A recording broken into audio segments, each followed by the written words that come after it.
आपका शुक्रिया।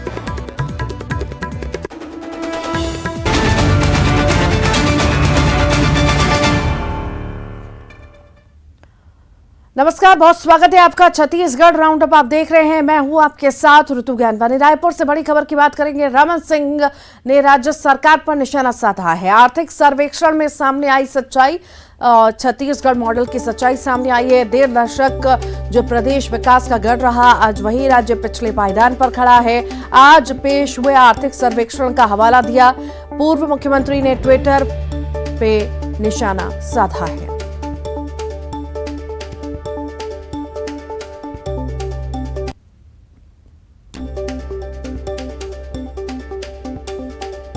रमन सिंह का राज्य सरकार पर निशाना साधा है। पूर्व सीएम रमन सिंह ने आर्थिक सर्वेक्षण में सामने आई है सच्चाई, सामने आई है छत्तीसगढ़ की सच्चाई, मॉडल की सच्चाई। 1.5 दशक जो प्रदेश विकास का गढ़ रहा, आज वही राज्य पिछले पायदान पर खड़ा है। आज पेश हुए हैं आर्थिक सर्वेक्षण के आंकड़े और उसी का हवाला दिया गया है। पूर्व मुख्यमंत्री ने ट्विटर पर निशाना साधा है।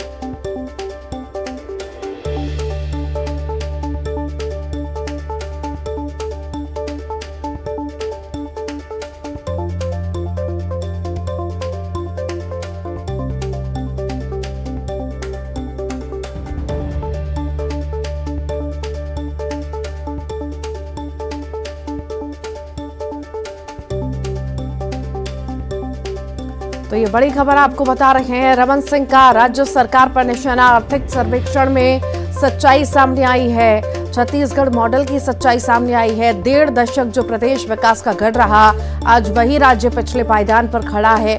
आज पेश हुए आर्थिक सर्वेक्षण का हवाला दिया है। पूर्व मुख्यमंत्री ने ट्वीट कर निशाना साधा है।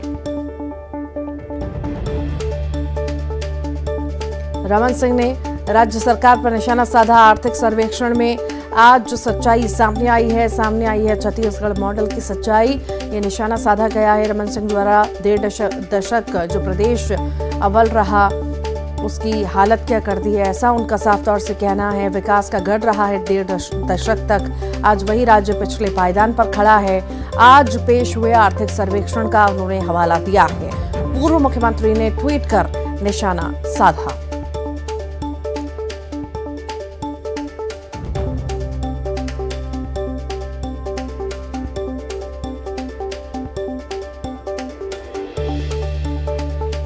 तो आर्थिक सर्वेक्षण में सच्चाई सामने आई है, ये रमन सिंह का बयान आया है। मॉडल की सच्चाई सामने आई है, उन्होंने निशाना साधा है राज्य की सरकार पर। पूर्व सीएम रमन सिंह ने निशाना साधा है। आर्थिक सर्वेक्षण में सच्चाई सामने आई है। छत्तीसगढ़ मॉडल की सच्चाई सामने आई है। 1.5 दशक जो प्रदेश विकास का गढ़ रहा, आज वही राज्य पिछले पायदान पर खड़ा है। आज पेश हुए आर्थिक सर्वेक्षण का हवाला दिया है।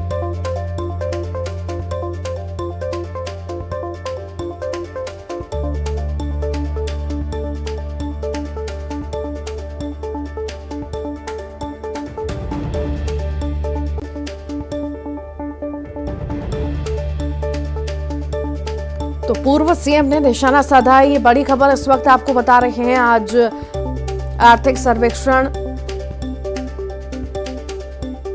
पेश हुआ है जो इसको लेकर के पूर्व सीएम ने निशाना साधा है। साफ तौर से उनका कहना है कि सच्चाई सामने आई है, मॉडल की सच्चाई सामने आई है। जो 1.5 दशक जो प्रदेश विकास का गढ़ रहा है, आज वही राज्य पिछले पायदान पर खड़ा है। आज पेश हुए हैं आर्थिक सर्वेक्षण का उन्होंने हवाला दिया है।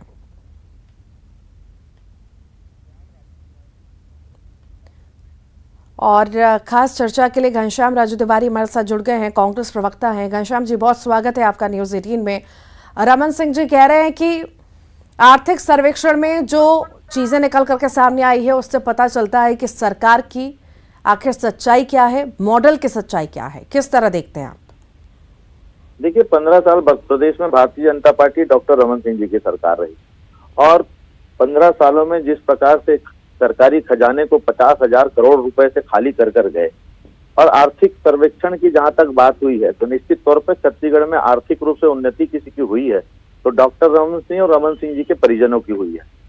छत्तीसगढ़ एक ऐसा प्रदेश है पिछले 4 सालों में जहां पर राष्ट्रीय स्तर पर हम कहें तो किसानों के कर्ज का विषय हो या फिर बेरोजगारी का विषय हो, 0.5% प्रदेश में बेरोजगारी स्तर है। आज छत्तीसगढ़ का किसान देश के समूचे भारतीय जनता पार्टी शासित राज्यों से भी अत्यधिक आय की स्थिति में है और कर्ज में भी हम 22वें नंबर पर हैं। तो ये आर्थिक सर्वेक्षण का आधार क्या है ये तो मैं नहीं जानता, परंतु ये बात स्पष्ट है कि छत्तीसगढ़ में किसान हितैषी भूपेश बघेल जी की सरकार ने जो नीति और निर्णय के आधार पर किसानों की उन्नति के लिए फैसले लिए हैं, जिसका कारण है कि आज प्रदेश अग्रसर है और निश्चित ही इसके राष्ट्रीय स्तर पर गूंज हो रही है।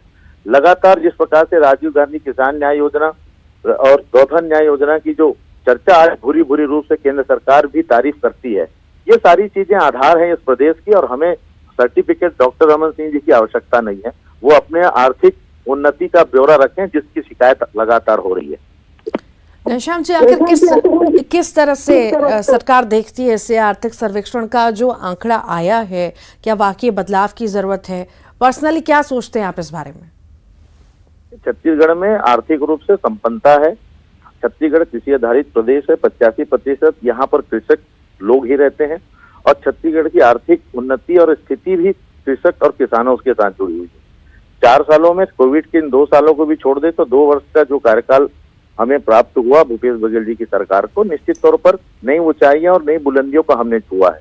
ये सर्वेक्षण का आधार क्या है मैं नहीं जानता, आपने फोनों पर लिया, मैं इस बारे में चर्चा कर रहा हूँ, इसकी समीक्षा भी हम करेंगे और निश्चित तौर पर प्रदेश को गढ़बो नवा छत्तीसगढ़ की जो कल्पना हमारे मुखिया ने की है, छत्तीसगढ़ के उन्होंने पुरोधा ने की है, जिसके निर्माण के लिए उन्होंने संघर्ष किया, उस ऊंचाइयों तक पहुंचाना, उन पुरखों के सपनों को पूरा करना ही हमारा लक्ष्य है। जी, उमेश घोरपड़े जी भी हमारे साथ जुड़ गए हैं, बीजेपी प्रवक्ता। उमेश जी, बहुत स्वागत है आपका। रमन सिंह जी ने जो बयान दिया है, निशाना साधा है मॉडल को लेकर और आंकड़ों को लेकर जो सर्वेक्षण हुआ है, आखिर आप उसे कैसे देखते हैं, कितना इत्तेफाक रखते हैं? क्योंकि मॉडल की अगर हम बात करें तो केंद्र में भी तारीफ होती है और हर राज्य में तारीफ होती है छत्तीसगढ़ के मॉडल की। देखिए, आर्थिक मामलों में और जिस प्रकार से बीते 4 वर्षों का ट्रैक रिकॉर्ड रहा है, ये तो सर्वेक्षण आ जाए, हम लगातार इनकी नीतियों को लेकर के और इनके विकास की सोच को लेकर के सवाल उठाते रहे हैं और छत्तीसगढ़ के हित में निर्णय लेने और बजट से लेकर के तमाम कार्यों को आगे बढ़ाने की हम मांग रखते रहे। लेकिन जिस प्रकार से इस सर्वेक्षण में दिख रहा है, हम भी तो यही कह रहे थे कि बीते 4 वर्षों के अंदर में आर्थिक विकास की बात हो, इंफ्रास्ट्रक्चर डेवलपमेंट की बात हो, ये सरकार एक उपलब्धि नहीं बता पाती है। अगर बजट की ही अगर हम बात कर लें तो हर साल 20% बजट का हिस्सा लैप्स हो जा रहा है। कर्ज के बोझ तले आज छत्तीसगढ़ दब चुका है। तो ये सारी चीजें उसी ओर इंगित कर रही है जिस प्रकार की वो सर्वेक्षण में वो रिपोर्ट निकल करके आ रही है। तो कुल मिलाकर के आर्थिक मैनेजमेंट में कहें या फिर सरकार चलाने में कहें, कांग्रेस पूरी रूप से यहाँ पर विफल दिख रही है। घनश्याम जी, क्या कहेंगे? मुझे भाजपा के वक्ता की बहुत ज्यादा आवाज स्पष्ट रूप से नहीं आ रही थी, परंतु मैं ये जरूर कह सकता हूं कि भारतीय जनता पार्टी पहले ये तय कर लें कि केंद्र सरकार के वो बयान सही है जिसमें प्रदेश की 36 की संख्या में गुड गवर्नेंस के नाम पर राष्ट्रीय पुरस्कार प्राप्त हुआ। आज हमारी योजनाओं का केंद्रीय स्तर पर डंका बज रहा है। नीति आयोग इसकी तारीफ करते हैं, प्रधानमंत्री जी इसकी भूरी भूरी तारीफ करते हैं। तो प्रधानमंत्री जी गलत हैं या प्रदेश की भारतीय जनता पार्टी गलत है, ये तो उन्हें तय करना होगा। हम तो गढ़बो नवा छत्तीसगढ़ के साथ छत्तीसगढ़ की उन्नति, आर्थिक रूप से किसानों को मजबूत करने के लिए, गाँव को मजबूत करने के लिए जिन योजनाओं के आधार पर हम कार्य कर रहे हैं, हमें इस कार्यों को लेकर पूरा संतोष है। जो भी बचे हुए हमारे वर्तमान के कार्यकाल में, उसमें भी हम अपने वायदों को पूरा करते हुए इस प्रदेश के हित के लिए फैसले लेंगे और यही कारण है कि आज छत्तीसगढ़ राष्ट्रीय पटल पर अपनी एक अलग पहचान बनाए हुए है। जी जी, बहुत बहुत शुक्रिया घनश्याम जी आपका, उमेश जी आपका हमारे साथ जुड़े। स्वास्थ्य की सरकारी योजनाओं के तहत इलाज के लिए आए मरीजों से अतिरिक्त पैसे लेने के मामले में रायपुर, नवापारा और बिलासपुर के 5 अस्पतालों के खिलाफ बड़ा एक्शन लिया गया है। ये वो अस्पताल हैं जो आयुष्मान भारत और डॉक्टर खूबचंद बघेल स्वास्थ्य योजना के तहत रजिस्टर्ड है। ऑनलाइन ऑडिट के दौरान इन अस्पतालों की धांधली पकड़ी गई है। इनमें नवापारा रायपुर का अंजलि नर्सिंग होम, माहिर अस्पताल, शाह नर्सिंग होम, बिलासपुर का श्री बालाजी अस्पताल और रायपुर का रामकृष्ण केयर अस्पताल शामिल है। इन 5 अस्पतालों के खिलाफ स्वास्थ्य विभाग ने एक्शन लिया है। श्री बालाजी अस्पताल को 1 साल के लिए सस्पेंड कर दिया गया। नवापारा रायपुर के अंजलि नर्सिंग होम के खिलाफ 3 लाख रुपए का जुर्माना और 1 साल का माहिर हॉस्पिटल के खिलाफ 5 लाख रुपए का जुर्माना और 1 साल के लिए निलंबन। शाह नर्सिंग होम के खिलाफ 3 लाख रुपए का जुर्माना और 1 साल के निलंबन की कार्रवाई की गई है। तो वहीं रायपुर के रामकृष्ण केयर हॉस्पिटल पर 6,16,834 रुपए का जुर्माना लगाया गया है और इतनी ही राशि मरीजों को वापस दिलाई गई है।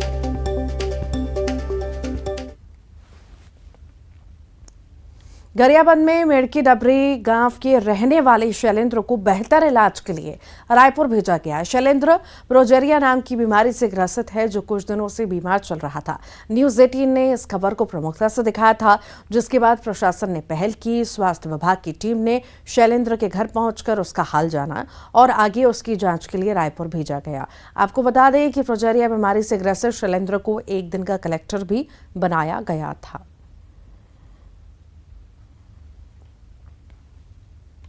सारंगढ़ बिलाईगढ़ जिले से सनसनीखेज घटना सामने आई है, जहां सरिया थाना क्षेत्र में एक शराबी ने सहायक उप निरीक्षक पर लकड़ी से हमला कर दिया, जिसमें एसआई की मौत हो गई। सूचना पर पहुंची पुलिस ने आरोपी शराबी को गिरफ्तार कर पूछताछ शुरू की। सारंगढ़ एसपी राजेश कुकरेजा ने बताया कि सहायक उप निरीक्षक DN साहू रोज की तरह अपनी ड्यूटी कर रहे थे। इस दौरान अचानक पीछे से शराबी ने एसआई DN साहू पर ताबड़तोड़ हमला कर दिया। घटना के बाद लहूलुहान हालत में एसआई को सामुदायिक स्वास्थ्य केंद्र बरमकेला में भेजा गया, जहां इलाज के दौरान एसआई की मौत हो गई। लगभग 2 बजे दोपहर को एएसआई DN साहू जो सरिया में पदस्थ हैं अपनी ड्यूटी कर रहे थे, तभी अचानक पीछे से एक व्यक्ति जिसका नाम श्यामलाल सीदार है, वो नशे की हालत में उस पर ताबड़तोड़ वार करके उसको घायल कर दिया एएसआई DN साहू को, जहाँ पर प्राथमिक स्वास्थ्य केंद्र उनको बरमकेला ले जाया गया, जहाँ पर डॉक्टर ने उनको मृत घोषित किया है। आरोपी श्यामलाल सीदार 50 वर्ष साकिन सरिया को गिरफ्तार कर। सूरजपुर के लटोरी पुलिस चौकी क्षेत्र में शराब के नशे में पति ने पत्नी को मौत के घाट उतार दिया। करवा गांव में बीती रात आरोपी पति प्राणसाय मजदूरी कर घर लौटा, जहां शराब के नशे में वो अपनी पत्नी लालूबाई से विवाद करने लगा। इस दौरान विवाद बढ़ने पर पति ने धारदार हथियार से पत्नी पर हमला कर दिया, जिसमें पत्नी की मौत हो गई, जिसकी सूचना परिजनों ने पुलिस को दी। मौके पर पहुंची पुलिस ने आरोपी पति को गिरफ्तार कर लिया है। पत्नी के शव को पोस्टमार्टम के लिए भिजवा दिया है। 8 बजे पहुंचे घर, नहाया धोया, मेरा घरवाली बोली खाना खाने के लिए, तो मैं बोली घरवाली कि दाल बना थोड़ा। एक ग्राम करवा की घटना है। कल रात के 10 बजे मृतिका लाभो बाई की उम्र 30 वर्ष, उसके पति प्राण साय राजवाड़े के द्वारा आपसी विवाद के चक्कर में शराब के नशे में धारदार हथियार से उस पर वार करके उसकी हत्या कर दी गई है और पुलिस के द्वारा उसको तत्काल पतासाजी कर उसको पकड़ लिया गया है। और राजधानी रायपुर से शर्मनाक घटना सामने आई है, जहां छात्रा से अश्लील हरकत करने वाले शिक्षक को पुलिस ने गिरफ्तार कर जेल भेज दिया। शिक्षक ब्रजलाल वर्मा पर स्कूल की एक छात्रा से अश्लील बातचीत करने के आरोप है, जिसकी शिकायत पीड़ित छात्रा ने स्कूल प्रबंधन से की, जिसके बाद मामले में कार्रवाई करते हुए पुलिस ने आरोपी शिक्षक को गिरफ्तार कर जेल भेज दिया।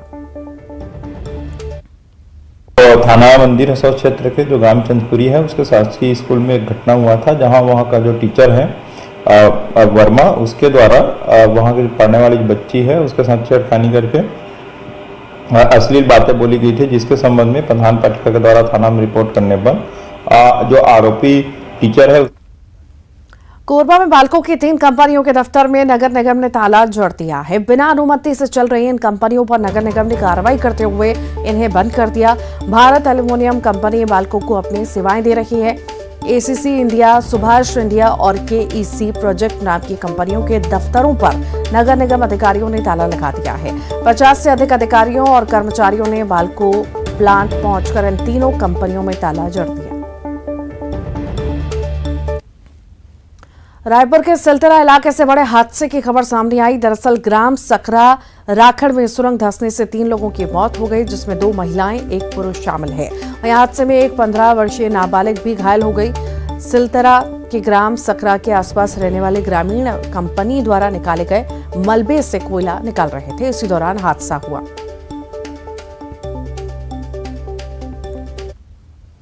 प्रदेश में कई हाथी तो कहीं पर, भालू तो कहीं पर लकड़बग्घे ने आतंक फैला रखा है, जिससे निपटने में वन विभाग के पसीने छूट रहे हैं। जशपुर के पत्थल गांव में एक सप्ताह से हाथियों का उत्पात जारी है। हाथियों के दल ने बंदरपुर में फिर 2 घरों को नुकसान पहुंचाया। घरों को तोड़कर घर में रखे अनाज को हाथियों ने चट कर लिया।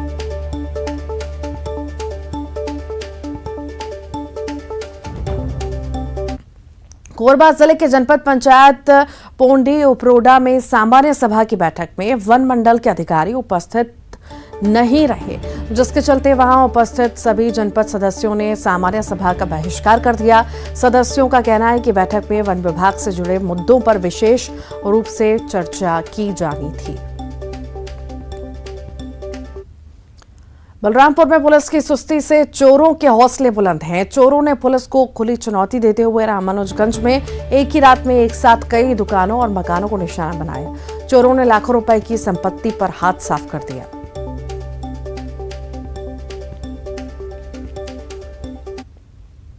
राजधानी रायपुर के सिविल लाइन में इंटरलॉकिंग की वजह से कई घरों में पानी की आपूर्ति प्रभावित हुई।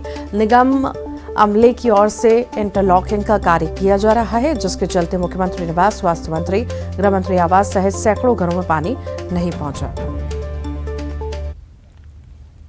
सीएम भूपेश बघेल भारत जोड़ो यात्रा के समापन समारोह में शामिल होने के लिए श्रीनगर पहुंचे। समारोह के समापन के बाद सीएम बघेल की घाटी में बर्फबारी के आनंद लेते हुए तस्वीर सामने आई। सीएम भूपेश बघेल श्रीनगर में बर्फबारी का आनंद लेते हुए दिखे। तस्वीरों में आप देख सकते हैं कि किस तरह से भूपेश बघेल स्नोफॉल के बीच स्लो मोशन कर रहे हैं और बर्फबारी का आनंद ले रहे हैं। रिलायंस जियो ने आज छत्तीसगढ़ के अंबिकापुर और धमतरी में जियो ट्रू 5G सेवा लॉन्च कर दी है। इस लॉन्च के साथ ही रिलायंस जियो छत्तीसगढ़ के 8 प्रमुख शहरों में जियो ट्रू 5G सेवा लॉन्च करने वाला पहला और एकमात्र ऑपरेटर बन गया है। मात्र 18 दिनों में छत्तीसगढ़ के रायपुर, दुर्ग, भिलाई, बिलासपुर, कोरबा, राजनांदगांव, अंबिकापुर और धमतरी में जियो ट्रू 5G सेवा लॉन्च हो चुकी है। अंबिकापुर और धमतरी के जियो यूजर्स को जियो वेलकम ऑफर के तहत आमंत्रित किया जाएगा। जियो वेलकम ऑफर के तहत यूजर्स बिना किसी अतिरिक्त लागत के 1 Gbps प्लस की स्पीड का अनुभव कर सकेंगे। जियो राज्य में सबसे पसंदीदा ब्रांड है और 2/3 बाजार में कंपनी की हिस्सेदारी है। जियो ट्रू 5G के लॉन्च होने से ग्राहकों को विश्व स्तरीय बेहतरीन टेलीकॉम नेटवर्क मिलेगा। इस अवसर पर जियो प्रवक्ता ने कहा कि 34 नए शहरों में जियो ट्रू 5G लॉन्च कर हम बेहद उत्साहित हैं। जियो के ट्रू 5G जुड़ने वाले शहरों की कुल संख्या 225 हो गई है। बीटा ट्रायल लॉन्च के केवल 120 दिनों के भीतर जियो ने 225 शहरों में लॉन्च करने का रिकॉर्ड कायम किया है।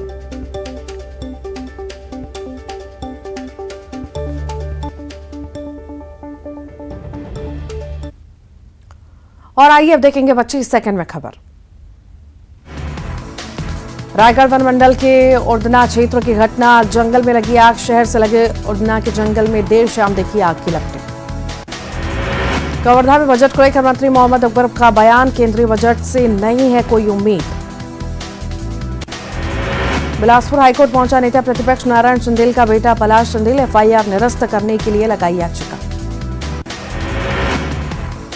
जशपुर में आंगनबाड़ी कार्यकर्ता की हड़ताल जारी।